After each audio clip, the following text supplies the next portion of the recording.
Good morning and welcome to Retrograde Planets, or how we have opportunities to retrace our steps. My name is Michael Bartlett. I'm speaking for the Stormie Grace YouTube Astrology Academy. Thank you to Stormie, to Nicole, to Sasha, to all the wonderful beings who are helping to make this event possible, to all those of you who've helped fund this, to all those of you who are here learning. It's just a great opportunity for us all to spread the language and understanding and knowledge about astrology or wisdom. Thank you. All right, so when we're talking about retrograde planets, what we're really talking about is a sort of liminality. There's a way in which we are trying to find ways to make connections in ways that aren't really supported, honored, or seen by society. These are very internalized processes. It's kind of a weaving, going back and forth, finding an understanding of how these things work. I highly recommend Erin Sullivan's seminal work on retrograde planets, available here at her website. Fortunate to call her a friend. She lives here in Santa Fe. So I'm using some of her diagrams and a lot of wonderful information that she shares in here, because it's just so great if you're looking for a very psychological / humanistic approach to the retrograde process. So retrograde facts for each of the planets. Mercury goes retrograde 2 to 3 times per year, which is about 18% of its time. Venus goes retrograde once every 2 years, or 7% of its time. Mars happens about every 26 months, or about 9% of its time, a little over 2 years. And Jupiter goes retrograde each year for about 4 months, which is about 33% of the time, of its time. Saturn goes retrograde for about 4.5 months, which is about 38%. Uranus, 6 months, about half the time, a little short shy of that, 42%. Neptune at 160 days is 45% of its time. And Pluto goes retrograde about once a year, and it's 40% of its time. These are just the facts of how long each of the planets, how often they can look for. So this is really important when you want to look at, especially progressions. You know, when you look in your ephemeris and you look forward, which we'll talk about later on in this talk. You know, you'll be able to see kind of how far out, you know, before that person is likely to have a retrograde situation with a progression.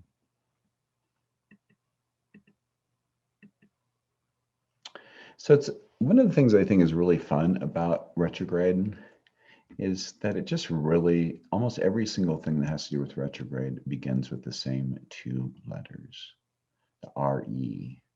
Relax, review, reconsider, reconnoiter, relist, reread, re-examine, refresh, revenge, retrieve, return, revise, reflect, repeat, rebel, reverse, retreat, remember. One of the things I like about remember is when you think about it, the word member, you know, when you think about our body parts, remember is like bringing these different parts of us together. That's what's remember is about, creating a wholeness.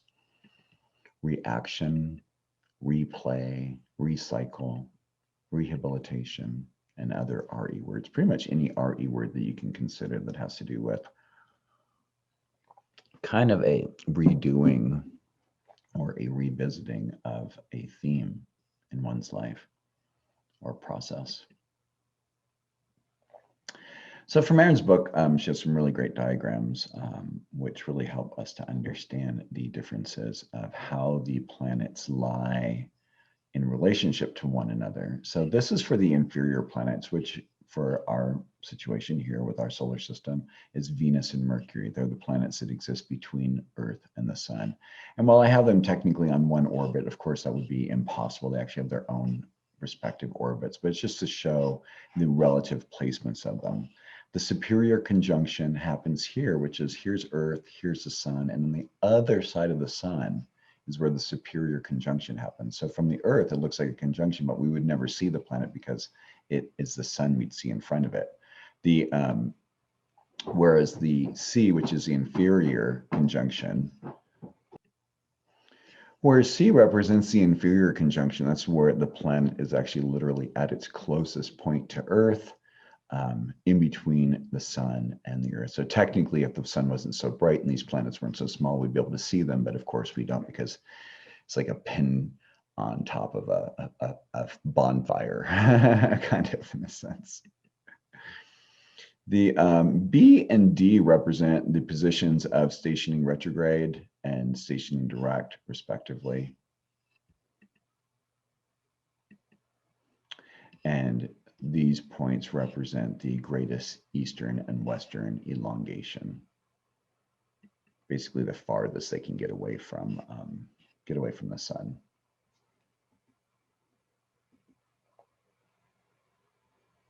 Great diagram, great thing to see, to pay attention to.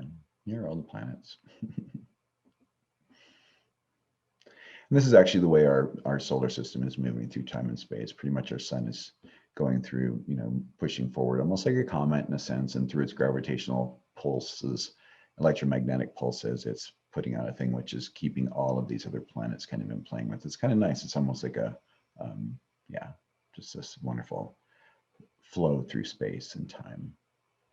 Two planets who do not retrograde are the sun and the moon.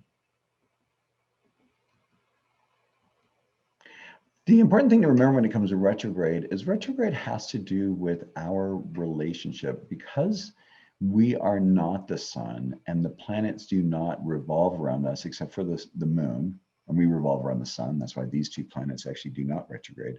It's because of the relationship of appearance of speed when we're going around in our respective orbits.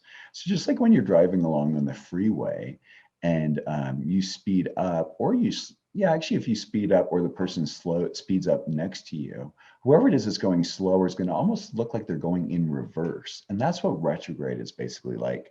Another way I like to think of it, it has nothing to do with astronomy, but for anyone who's ever vacuumed the floor, it's like, I feel like, when you're vacuuming, you're trying to get something to pick it up and you go over it once and it catches, it doesn't catch, and you go back over the second time, and then you go back over to the third time, and then finally it picks it up. It's kind of like that process. And what we find when it comes to retrograde processes through transits, especially these that happen over 3 periods of times, is there's something that usually gets presented the first time.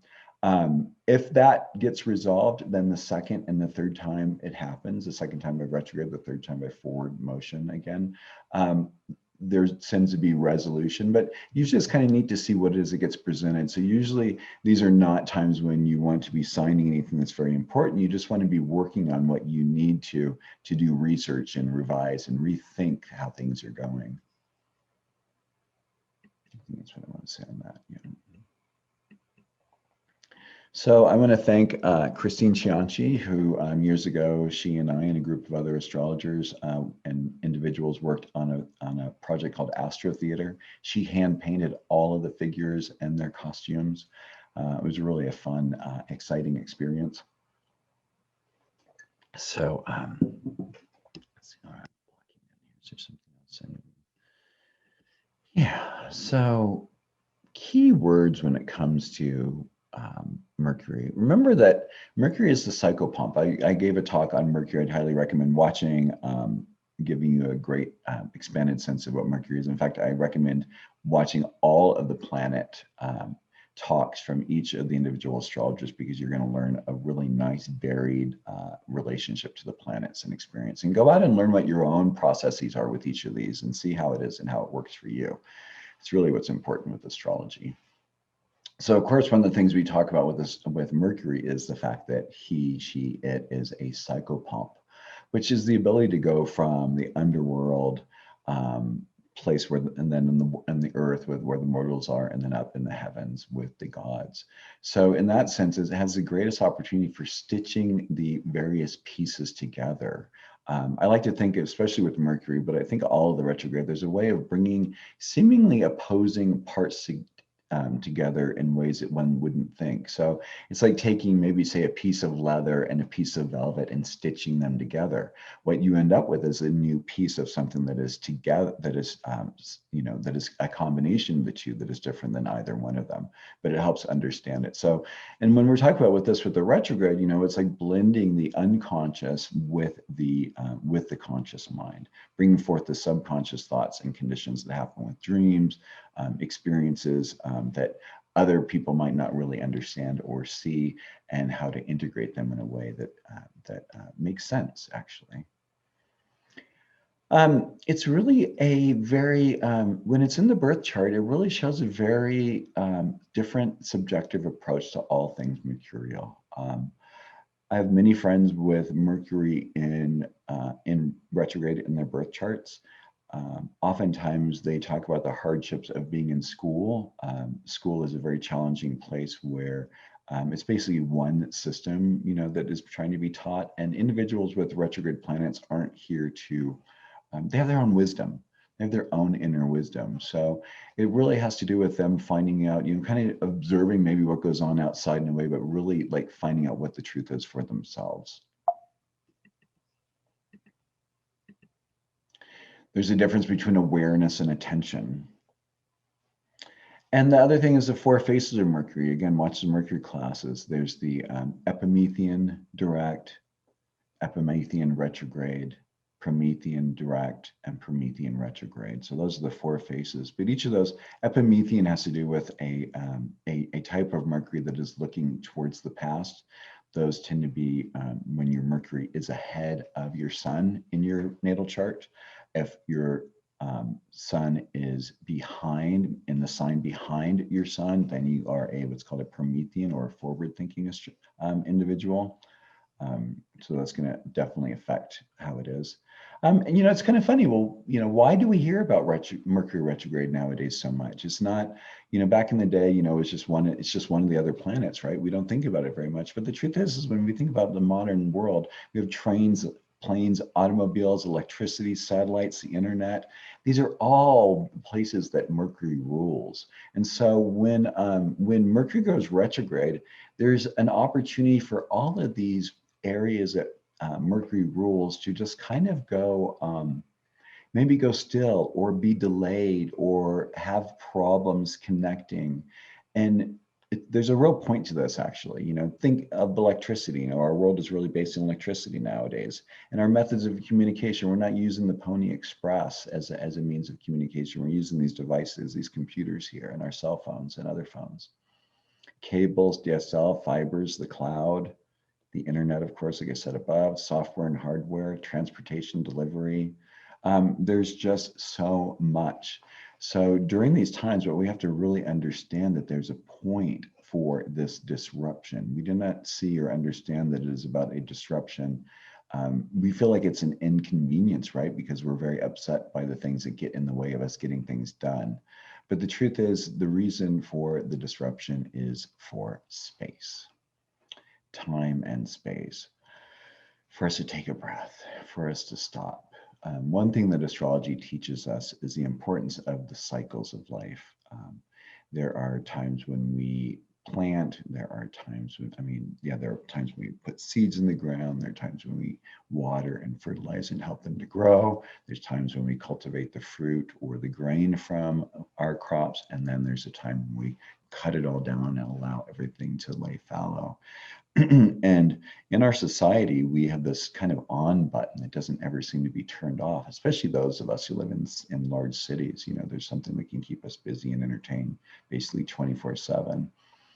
But what's really nice when we look to the heavens, when we look to the planets and their cycles, is that they help us to understand that there are different rhythms to which we are all, to which we all must abide. We all have to follow these. Otherwise, we kind of pay the price of exhaustion, tiredness, and feeling kind of out of sync with life. Beautiful Venus, sister to Earth, so there's a huge relationship to the physical.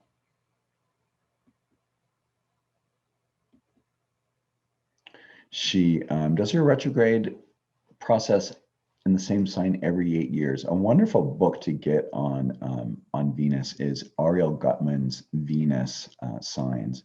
It's a very Venus is a very special planet, and we'll kind of touch to a little bit of it here, which is really fun. So when it stations, each time it stations, it makes 5 separate quintiles. I'm going to show you an example of what that looks like in a moment. So Venus, of course, is about has to do with our values and our relationships to others. And so when it's in a retrograde phase, it's a real good time to review these things, find out, how are we feeling about our values, our creativity, how are our relationships working out in life. It goes through a 40-day retrograde period. It gives us a little bit of time to be with it.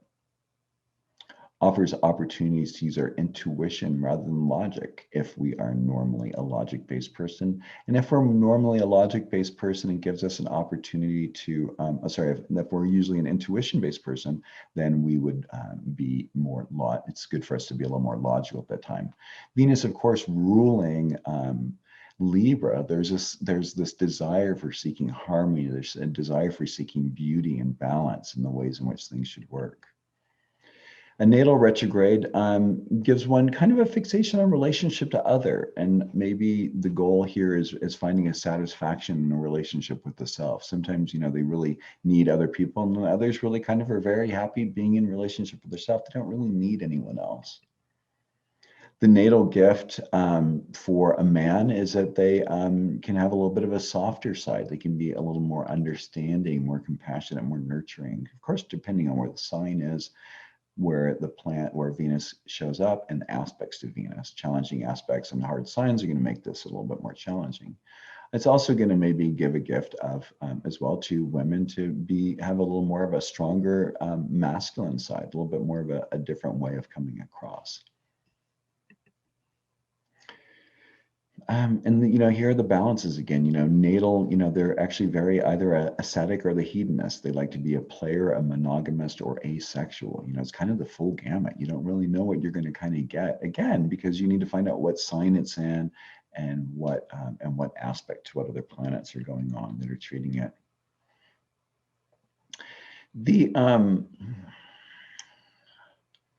There's something about this process that allows them to, it's like they have to find themselves in a way, right? They have to find this way of, darn it, sorry about that. By not having the things in their environment that are really important, it makes them go out and seek it out. Being ruler of Taurus, when you think about it, a bull has this kind of an instinctive nature about finding what the truth is and what it needs.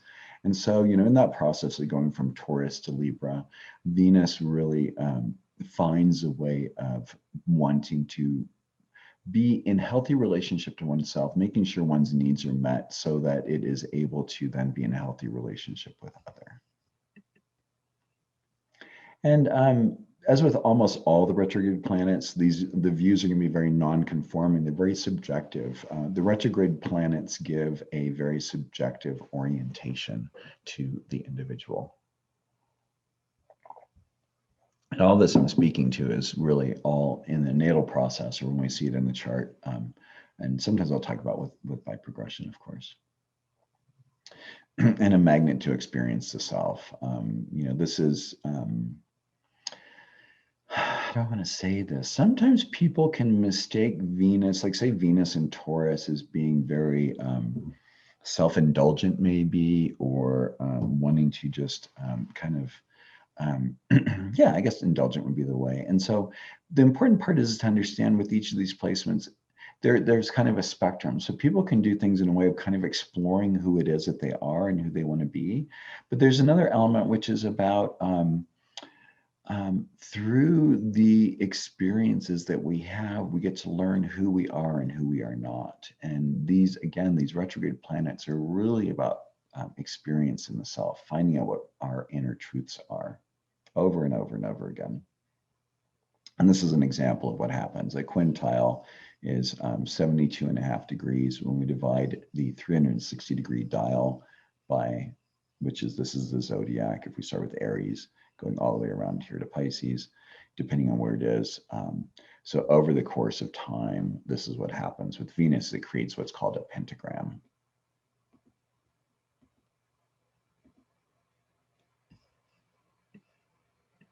which is the fifth harmonic, which is the harmonic of humanity, woman or man. Da Vinci's Vitruvian Man is an example. Also the golden mean, this idea of this perfect kind of proportion comes from this idea. Now we're going to move into what are the superior planets, meaning the planets that are beyond Earth, on the other side of Earth from the sun. These include, of course, Mars, Jupiter, Saturn, Uranus, Neptune, Pluto, all the asteroids. All these are going to all fall into this superior placement. So once again, we have the B and the F, which is what we had before, different lettering, of course, but this is the station retrograde and the station direct period of when they're in their orbit. Put this little image down here a little bit. Again, this is from Aaron, so eloquently it's positioned in Aaron's book.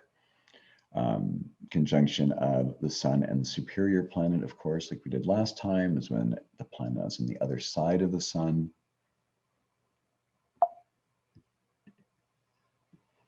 Opposition of sun and superior planet, D. There's that opposition, the sun to the other planet. Station retrograde trine from the sun to the planet. It's interesting. It looks like a kind of a trine position from the Earth to the planet. And direct trine happening from E right here, from sun to planet.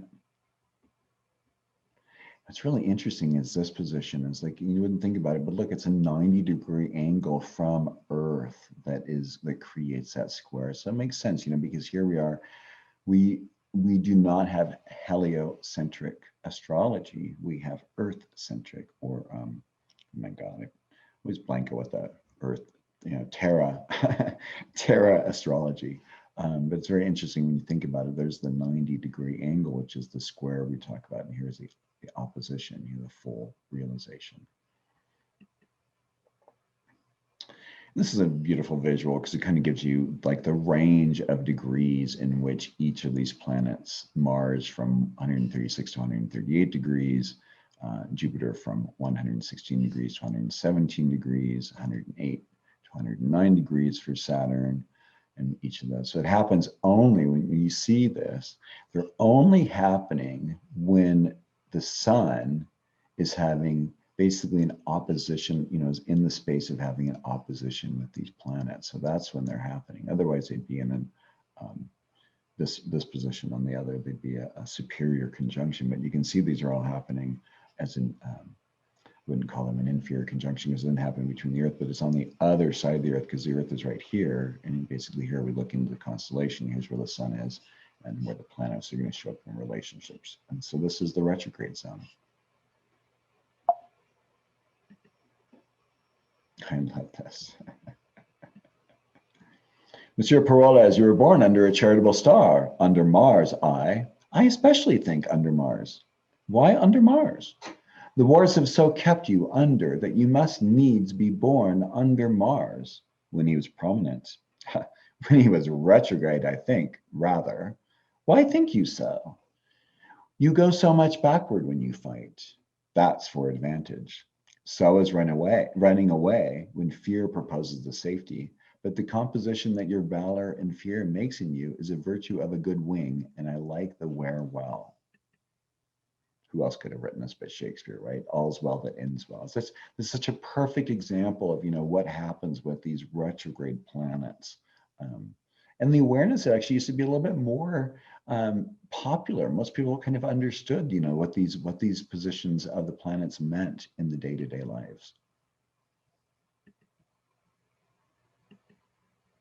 So whenever you see Mars stationing either to retrograde or to direct, and this is actually, I would say, pretty much true with most of the planets.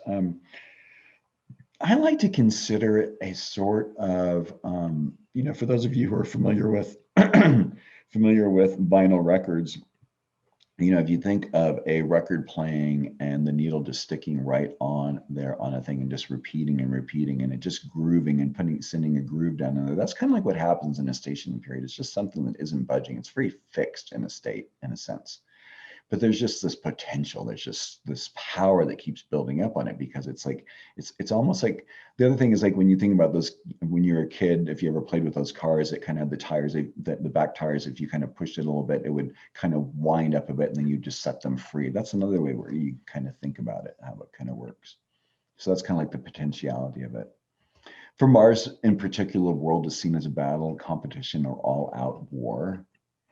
It's an opportunity for a personal best. Again, these retrograde placements really have to do with the individual. And so while many people might take individuals with these placements to be very competitive and very pushy and very strong, it's really, it's done from an inner standpoint. It isn't from the standpoint of like, oh, I'm going to get it over you. I mean, of course, you know, who knows, it might be in Scorpio, so maybe it might be I'll get it over you.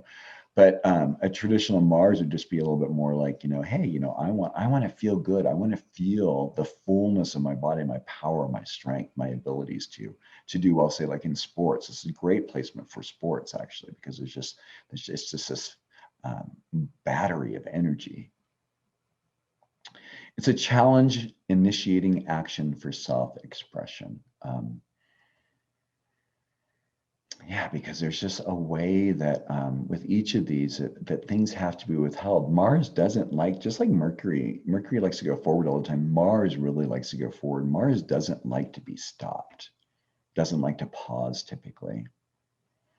And this is one of the greatest examples I heard a long time ago. Tom Brady, an astrologer here in town, not to be confused with the football player, said a lot of times with Mars retrograde or Mars stationing, it's like having a really phenomenal high performance vehicle, but there's a governor of the emergency brake on all the time. So it looks really amazing, but it's not really going to go much faster than like maybe 10 miles an hour, which can be very frustrating. So there's obviously, from that sense, there's an ability to hold a lot until the volcano blows. And when it blows, it probably isn't very pretty. It shows a real drive and inner passion. These individuals will show you, in a sense. They'll, you know, you don't have to, it's not about words for these individuals. With Mercury, it's about words or a sense of things or a way of processing things. But when we get into Mars, it's about doing. So it's, you know, like, I'll show you what I'm made of. So there's personal anger that gets to be used as fuel, because there's, with all the retrograde planets, because they aren't operating at what we consider to be like a normal forward motion, people don't really know how to be in a relationship with these individuals. And these individuals who have these placements don't really understand how to be themselves, because nothing in society reflects it very well until you start understanding the places where they are and where they are nuanced and showing about it. So, you know, so this is really kind of, you know, learning to utilize that personal anger as a way of fueling getting things done. Can be very powerful. There can be kind of a fear or a longing for the smack, you know, that kind of a correction. Maybe there's been abuse in the past. Maybe there was a parent who abused, or maybe there was a fight or some sort of a physical thing. And sometimes that can get somatized. And so that can be an ongoing longing for that, which takes a person into certain experiences in life, or maybe an aversion to experiencing that and acting in a certain way so that one doesn't have to have that experience ever again. And because Mars, one of the things that's very interesting with all these planets, because when we're talking retrograde, we're speaking subjective, like I keep saying. And so it's very easy to project our sense of things onto others. So in that place of where Mars might be feeling like it is being kept back or prevented, like with the governor or the emergency brake on, it may see other people in stuck places and really have a drive to help others get out of their stuckness. Because the real goal here is about learning one's power, strength, and rage, and dealing with them in a healthy manner, rather than projecting them and having them play out in the energetic field. What I find sometimes what happens with Mars is when it's not used properly in the chart, in the person's life, there will be individuals around them that will play out these these features. So, you know, someone who has maybe a strong Pluto Mars connection might end up having a lot of really horrific violence happen around them all the time. But they'll have this idea like, oh, that has nothing to do with me. It's like, well, it's happening around you because that's what you're needing to see. That's what you're needing to experience. That's what you're needing to deal with. And so own that, resolve that, so you don't have to have that in your field anymore. Jupiter, or the great benefic, which of course, in a sense, when it's in a retrograde state, we don't think of him as being a malefic. So we consider it to be in like a little bit more of a less malefic time, you know, because it's like, you know, in a sense, like Jupiter retrograde might be that, you know, it might be more about self-care, right? It might be more about, you know, I'm going to go have a spa day rather than go out and go show people about how amazing I am. It's the first social planet, of course, you know, when we get beyond Mars and Saturn are considered to be the social planets. That's how we integrate and work with other people. So it's really about reconciling the self with others, you know, having that sort of an understanding about how to be. It indicates oftentimes a split with society, community, or religion. There's something that is really being worked on. Jupiter is the planet of law, jurisprudence, higher education, higher philosophies, religion. And so whenever we see this, there might be, depending on the placement again and what the relationship that has to aspects to other planets, we will find that there can be indications of having to find one's own way. Again, this is a self-oriented process, finding one's own way to deal with one's Jupiterian energies of expansion. There can be extremes in expression. We might call that maybe bipolar behavior. Oh, I'm so grand. Oh, I'm not. Oh, I'm so grand. Oh, I'm not. You know, that, you know, sort of a thing of like in trying to find that harmony, trying to find that balance, trying to find that self-love.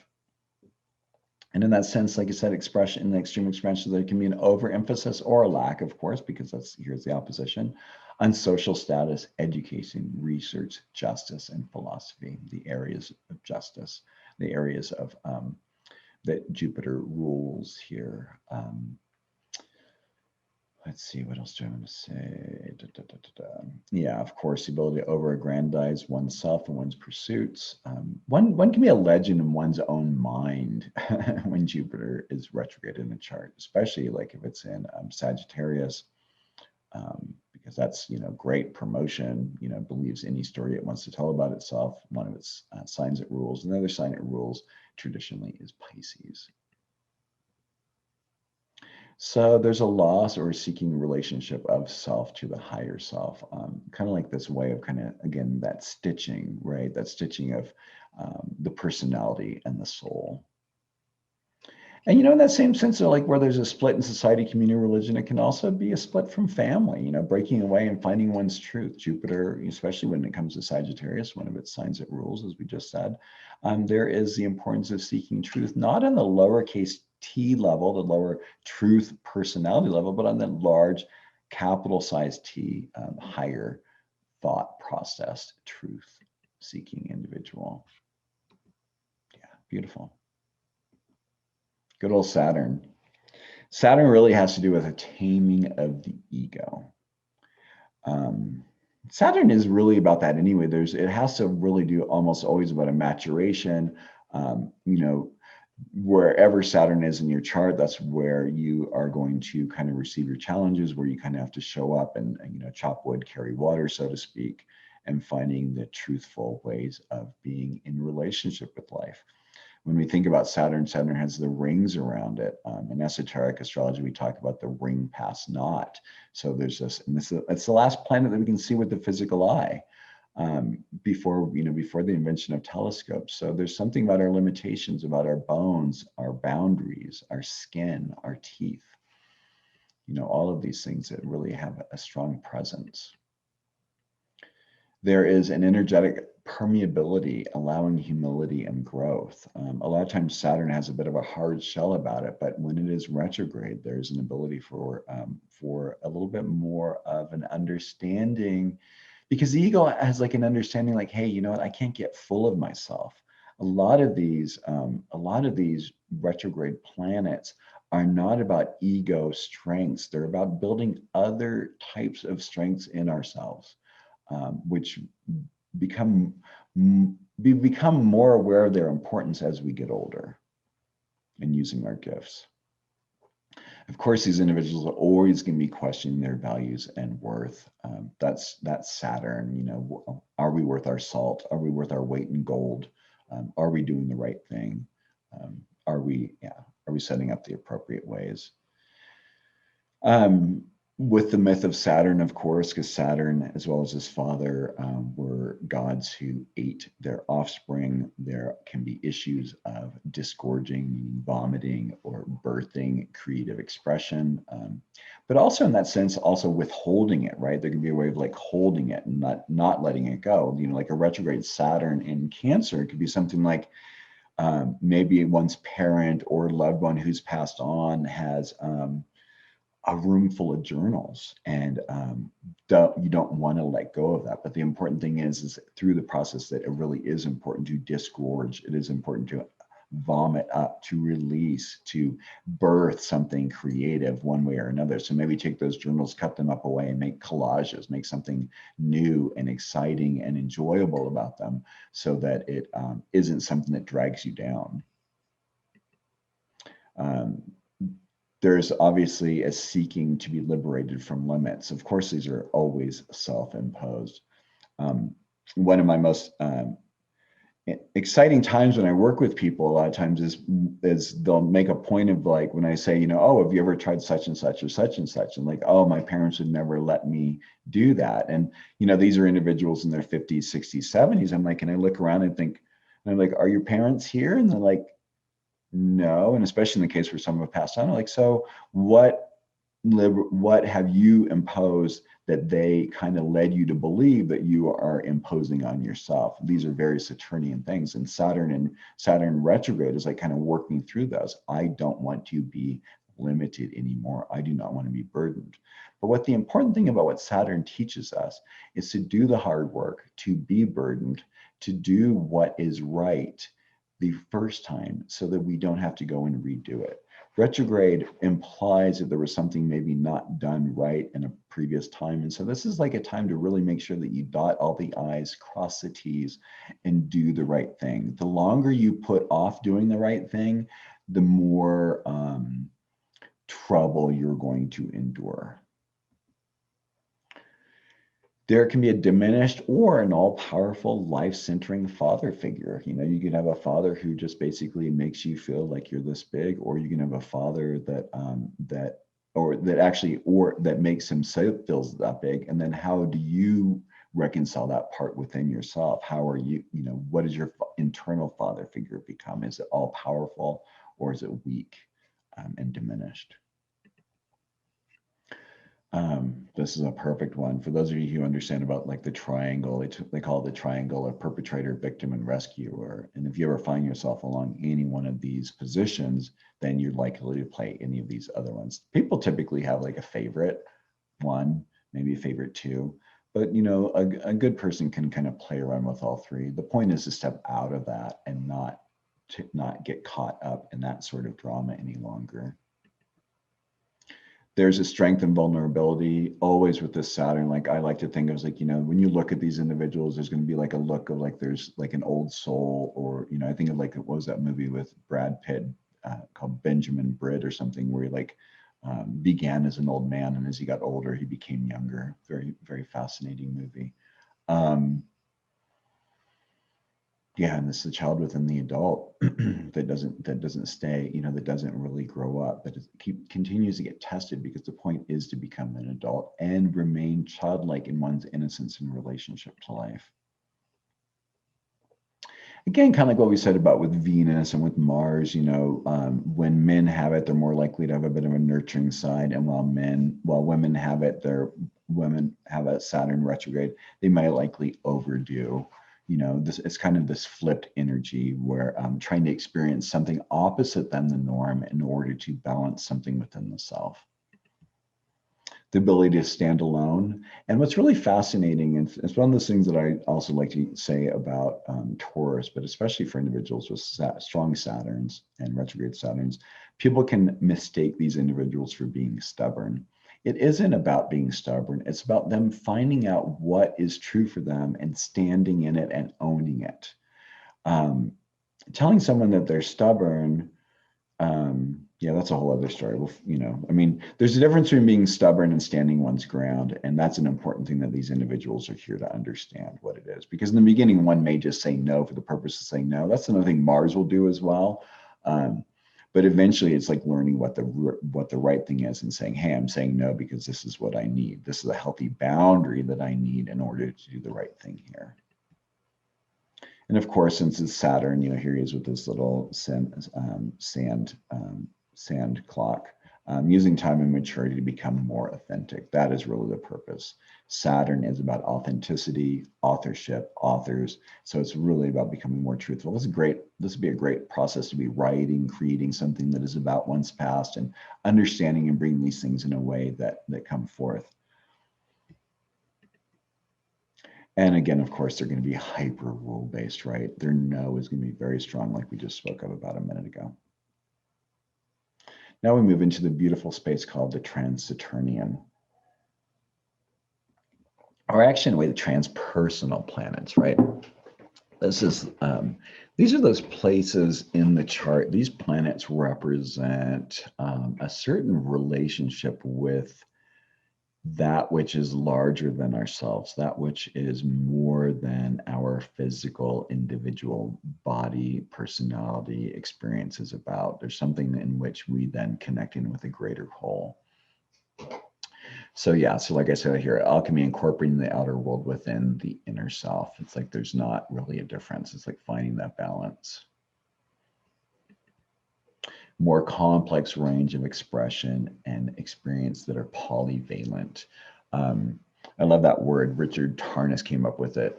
I believe he came up with it, but he used it in Cosmos and Psyche. And valent means like these many, almost like these flows. These, if you think about energy, what coming in as waves. Each of these coming in different waves. Each of these planets being a wave, a valent coming in.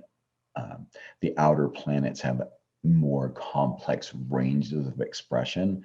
When we think about it, if we think about Russian dolls or being in that earlier picture we saw the concentric circle, the more outward we are, the greater vantage point we have over seeing things. And these outer planets have this great opportunity for having a large vantage point that isn't so in our face like the personal planets.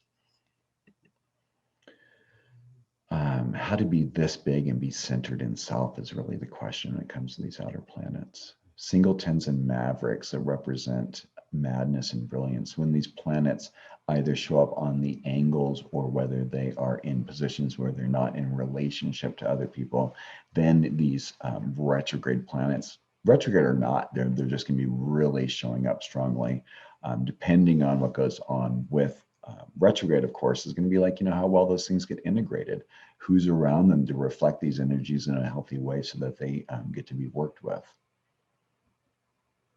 And there's helpful when aspecting inner planets because it allows there to be a bridge between the inner and the outer world, from the personal self to the spiritual self and gaining consciousness. Of course, this depends on whether they're supportive or challenging. Supportive, might make it easy where someone really isn't going to have to deal with it. But, on the supportive aspects, meaning conjunction, sextile, trine, and quintile, are all energies that help support. But, when used with a little bit of consciousness towards making things happen, they work a lot better. Whereas challenging represents conjunction as well.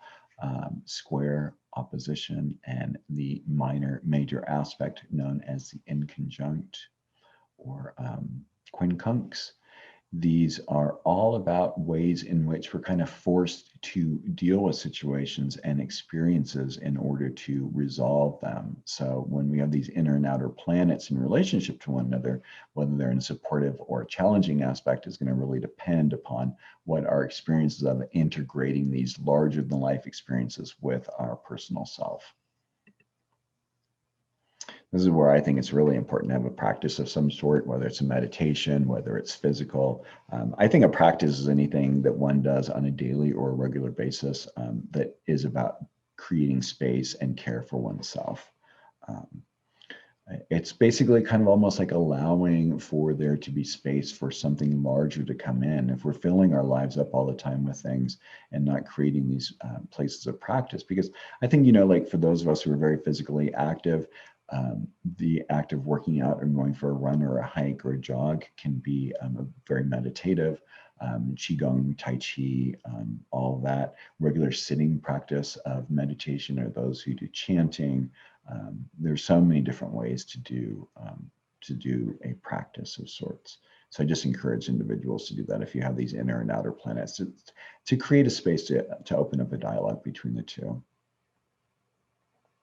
It's really important to understand that, especially when these planets are in a relationship with the inner planets and the outer planets, or when these planets are retrograde in your chart, that's about finding yourself in service to the collective or generational processes. These outer planets mark generational markers, of course, these, because they stay in signs for such long periods of time compared to the inner planets. So when we talk about Uranus, we're talking about the fractured or synthesized self. So fractured meaning all the different various pieces that may not be somehow connected. So, we might call that someone who might be kind of schizophrenic, or maybe someone who is, I guess, schizoaffective would be a term for it, but finding that they're not able to understand that this part goes with this part goes with this part. That's the synthesis, right? And sometimes that takes time. Sometimes that takes education, teaching, learning, and some people don't just have it. So some people just remain in a little bit of a fractured state, and it's hard to get into a place of having coherency. And that's what the synthesized self is seeking. Feels like the world is topsy-turvy all the time, right? So especially because Uranus is the ruler for Aquarius, there's an outcast aspect, or a separated sense of self, disembodied. There's just a way that's like, the way the body moves may be disjointed, may be awkward, or not typically smooth in a sense. But also just a kind of an overall sense of not feeling belonging, a sense of being connected. The idea is made manifest in all its imperfections. The birther of new archetypes is what we say on esoteric levels, what Uranus is. But in Uranus, it's like, it's this opportunity to have chaos and to see what chaos creates. I think of the old Star Trek episode with the I want to say trivets, but the little furry creatures, where they got wet, or something happened to them, they all multiplied. And then Goonies had happened later on in the 80s, this thing where they just started multiplying and all that. And it's like, having to deal with our mistakes, having to resolve them, sometimes is what gives us our strengths and our understandings, because we get to understand, how, in spite of our own best efforts, sometimes it's best to leave some things alone. These individuals can be the voice for the collective, especially the underrepresented, the disenfranchised, the outcast. These individuals may be working, like, say, in homeless shelters, in battered shelters for youth and women and children, which is youth, of course. They feel, there's this instant, it's that when a movie comes on or a commercial comes on that is about saving, animals being harmed or individuals being harmed, these individuals are going to feel it very viscerally, that shame, that hardship about humanity not being treated properly. There can be an isolation and or an idealization of self. And when I talk about these, it's not necessarily like either or. Sometimes it could also just be like along a range of experience, right? There are some areas that are really hugely isolated and not really kind of integrated, and then other parts that are really idealized. Each of these happens along a continuum. So there are areas of gradation along how these places represent in each individual. One can be a prodigal child. One can have these gifts, like Mozart's gift of, hearing music and be able to transpose them or play them, and, playing what I call, in a sense, because Uranus has this kind of a sense of being connected with music and, electric waves. And I think in this sense, especially with musical individuals, this prodigal child aspect is excuse me, something about hearing the universal symphony being played. These individuals are here to break away from the collective to find a greater picture, which is, kind of, comes into this prodigal individual, right? We have to leave our home and go out into the world to see what it is, to kind of come back and appreciate what we had, but also become more of who we're here to be, that could never have been satisfied by remaining at home. It's real important to seek and discover and reveal for the collective. The job of these individuals is, none of this is for the individual solely. It's for the individual and the collective. And finding ways to share that in fascinating and interesting ways is really helpful. A feral Uranus retrograde, meaning that it is not in relationship with other planets, is really challenging because it's going to seek expression once a month, well, a few times a month by its relationship with the moon are really healthy. But because of its nature, it's going to be hard to get next to. It's, these individuals could really be like kind of sitting next to an open electrical box. You don't really quite know when that little whipping electrical wire is going to come over and zap you. And usually with this, it kind of indicates either a rebel father figure or provider figure who was unavailable emotionally or physically, or maybe non-supportive. This is going to be the realm more of like the idea of a father figure than a real father figure. So however one needs to interpret that. And I do not mean to sound sexist in either one of these. Is the male figure, the father figure, can of course be represented by a woman in relationship, just depending on how each of those is doing. So the one who's going out there and playing more that father role, for the child, they're going to feel a distance and a detachment with that parent. Let me get into dreamy Neptune. This out of the way. So Neptune, of course, involves the universalized self. Whenever we see these, there's this deep connection with the all that is. These individuals kind of have like an inner taproot. That's what I would say to the collective. Seeker of the slime depths or hypochondriacal. So are they doing journey work and journaling and dream work, or are they worried about the fact that, oh, there's a skin thing on me, I'm dying of cancer, oh, the world's falling apart, or, what can I do to make myself feel better? How do I self-soothe? Do I have enough alcohol in the house? Do I, that kind of stuff where it goes on, the hypochondriacal sort of experience. They're immersed in the family until they're awakened. One of my favorite lines is, we don't know who discovered water, but it probably wasn't fish. And that's the kind of feeling that we have when we're in our families. One of the greatest experiences, I think, for individuals, but then again, of course, I'm a Sag rising, so I look at it this way, is for individuals to go overseas and have an experience living with another family, so as to understand that there are different experiences to be had, much different experiences to be had.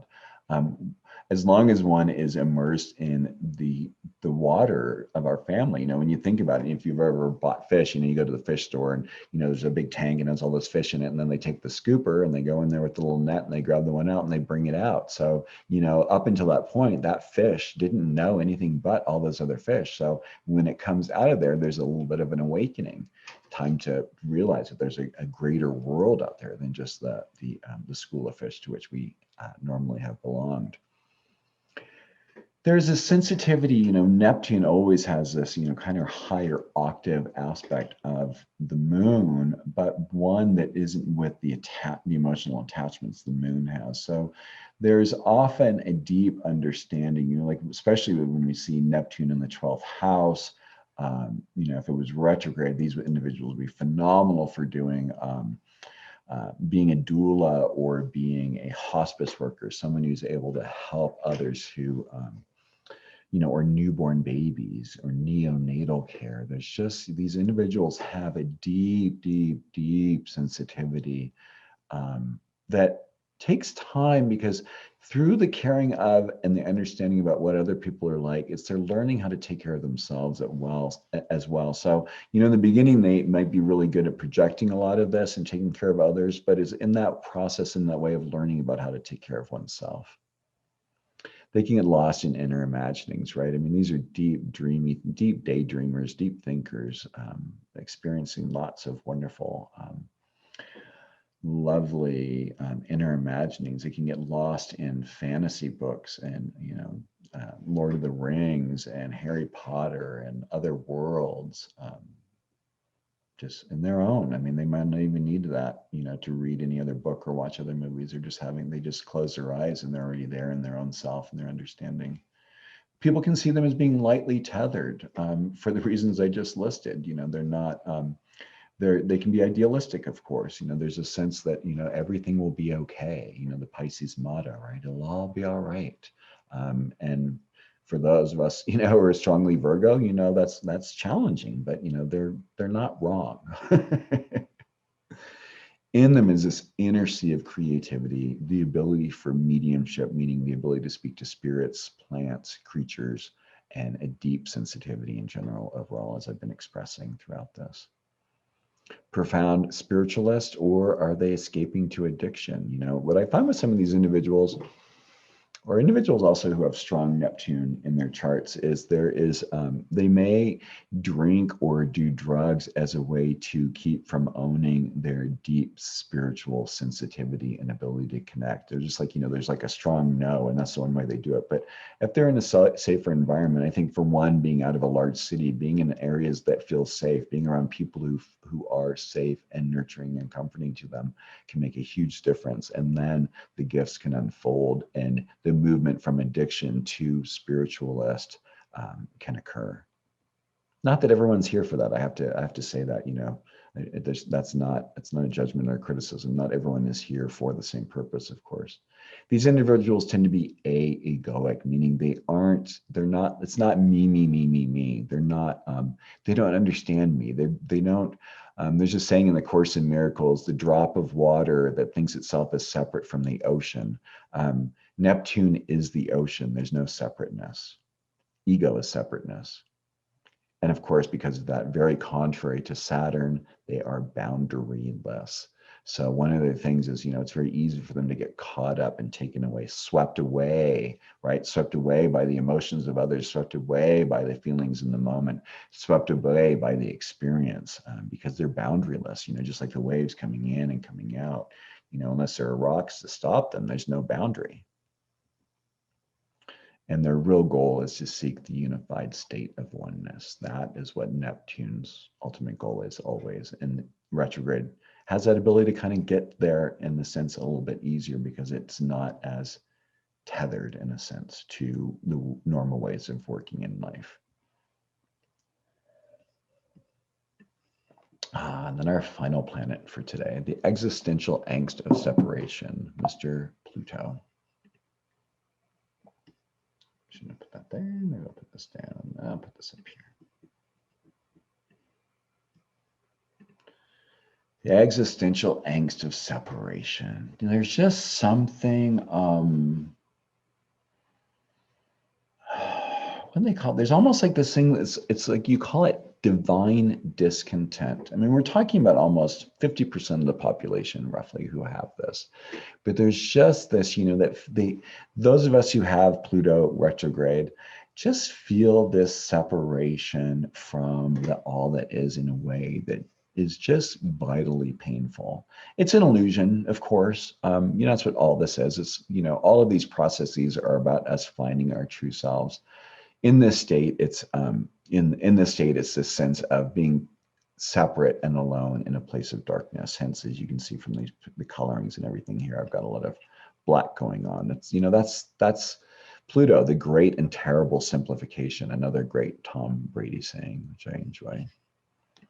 So with the retrograde, there can be a singular obsession or focus. When you think about it, Hades or Pluto only had one domain and one wife, Persephone. He only had the underworld. He wasn't able to get out and hang out with the other brothers, like Mercury or Jupiter. There's something about the Pluto retrograde that is almost like a third quarter balsamic moon, in the sense that there's a crisis in consciousness. There is it's kind of a joke in a sense, for those of you who know what the other term for what a les petit morts represents, but it's like, it's removing our innocence one little piece at a time. I like to think of with Pluto represents that which we need to surrender, we need to let go. And the more we hold on to it, the more of our attachment that is onto it, the more we are going to pay, the more it's going to cost us, the more painful it will be. And so in the end, it's basically just a battle of wills, right? It's a battle of our will against Pluto's will. And the truth is, Pluto's always going to win. I remember one of the things that got me into astrology was I had Pluto on my ascendant when I moved to Santa Fe. And I didn't understand. And I went to Tom Brady. And this is what really got me into astrology, because understanding, he said, Pluto's going to take away all the things that don't work for you. And you are going to look like a very different person at the end of this process. And in that process, that is the removal of the innocence. It's a painful thing watching innocence get removed, but it is kind of, unfortunately, a necessary aspect of life when we think about it, especially from a Saturnian standpoint of maturation. In this place, we have to learn that alone does not mean loneliness, that alone and single are not the same thing. We are not alone. We feel lonely. It's changing that understanding, changing that relationship, feeling that connection.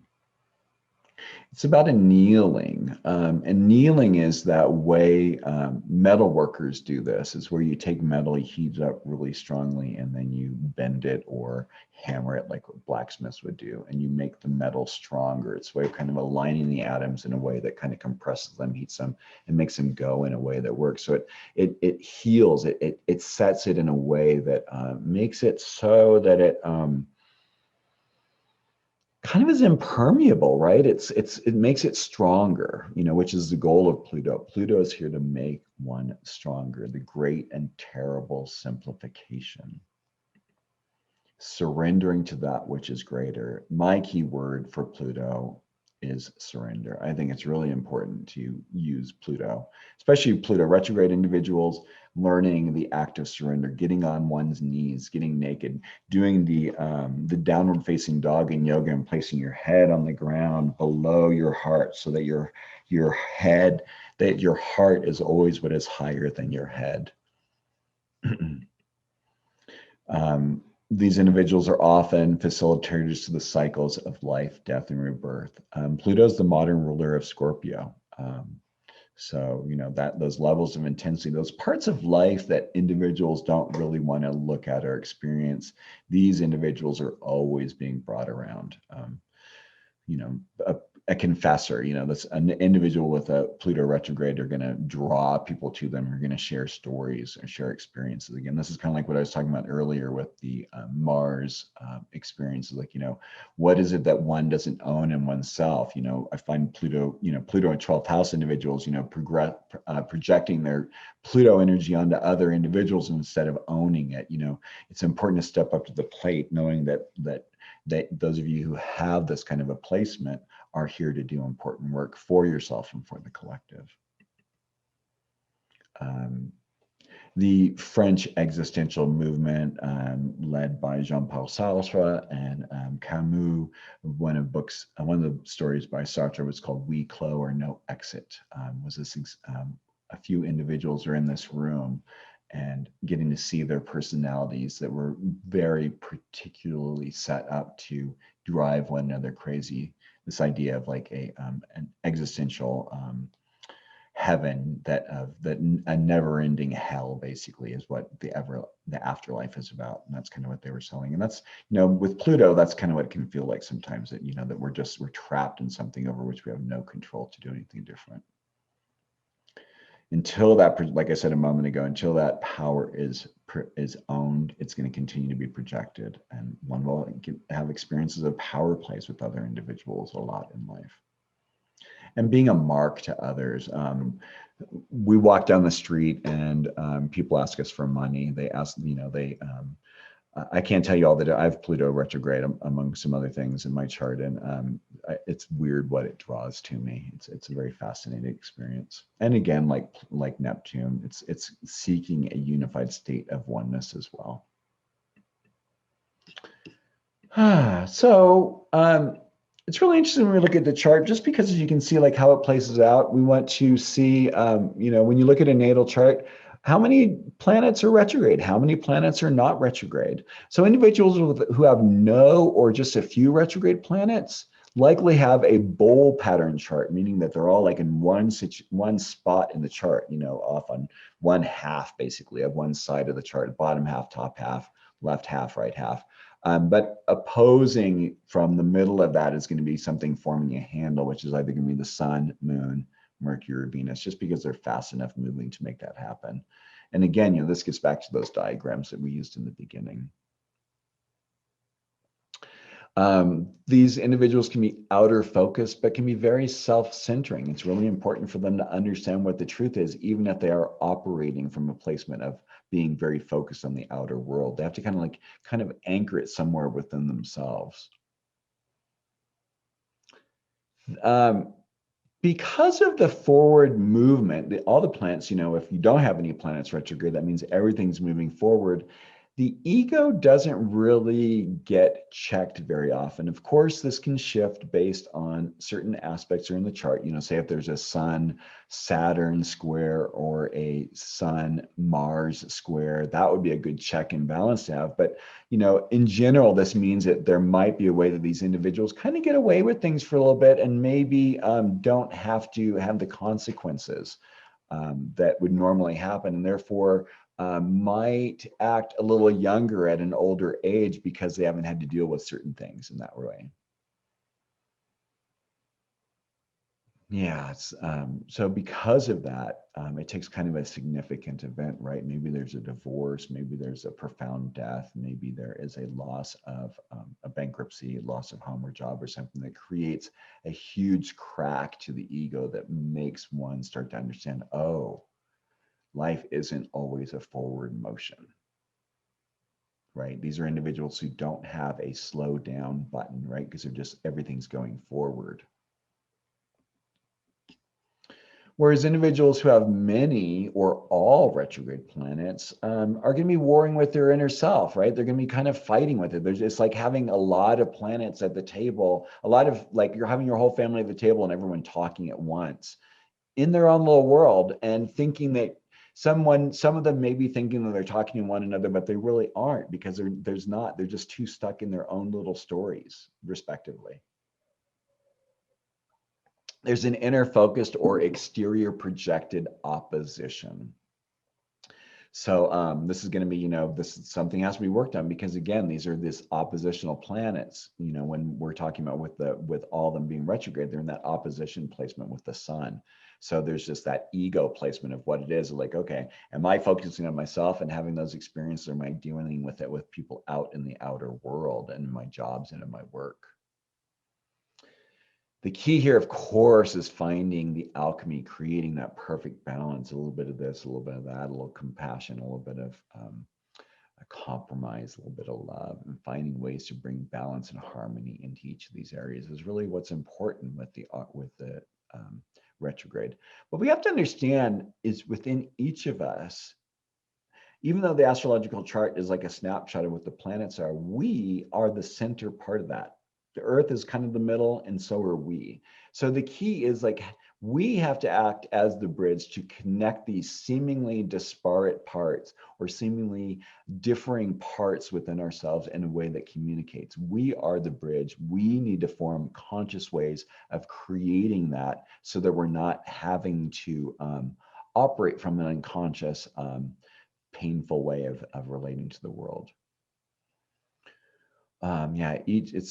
It's going to be shown by where the planets are in relationship to one another in retrograde, and what each needs, and how they're going to play out in the fields.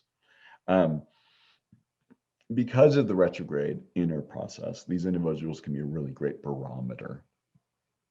Excuse me, right? When you think of a barometer, it's like something, it goes down and has like water and it holds it, and then pressure is what affects it. And these individuals are very sensitive to pressures of various types.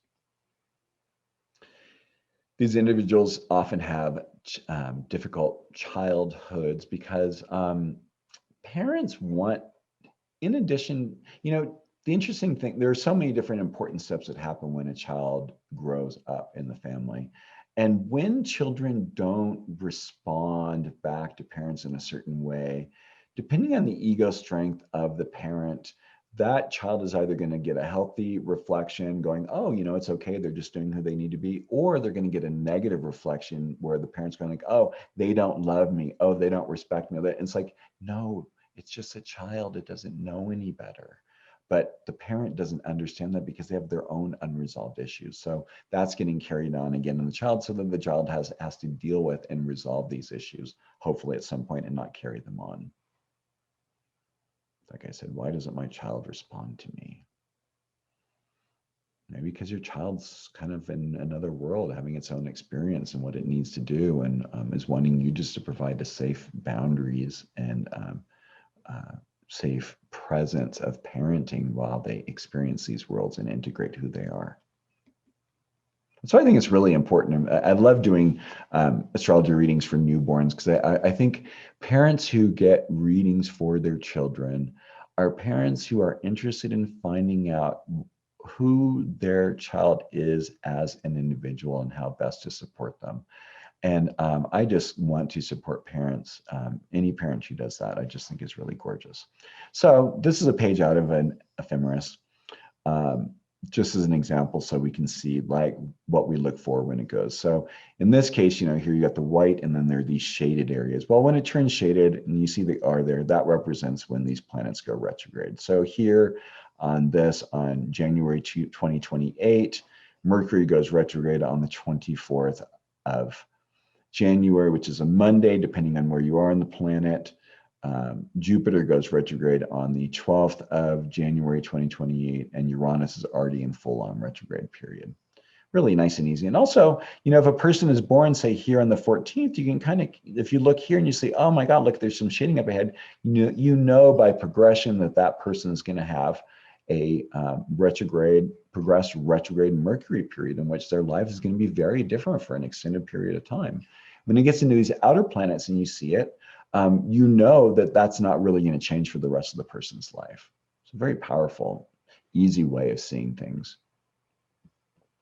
I'm very excited to say I just finished my newly expanded edition. Finally got to add Chiron, Uranus, Neptune, and Pluto to the classical 7 planets already in the book. It is off to the publisher now, getting ready and getting set up. It is an excellent book to see how individuals have used their planets on the angles through the signs. So rather than just a simple representation of the planet through sign and house, it gives 48 nuanced representations of each planet. It gives a really wonderful experience. Whether you have a planet conjunct an angle or not, it's a great opportunity to see kind of like how others do it and understand. Available on Kindle, Apple, and from your local bookstore. Thank you so much for the pleasure of being with you today. I really enjoyed it. Thank you all at Stormie Grace Astrology Academy here at YouTube. Here's ways you can reach me. I'm available for readings, intensive teaching, speaking engagements. I look forward to continuing offering my teaching skills for this wonderful program that we're all here doing. Thank you all and have a wonderful, wonderful day.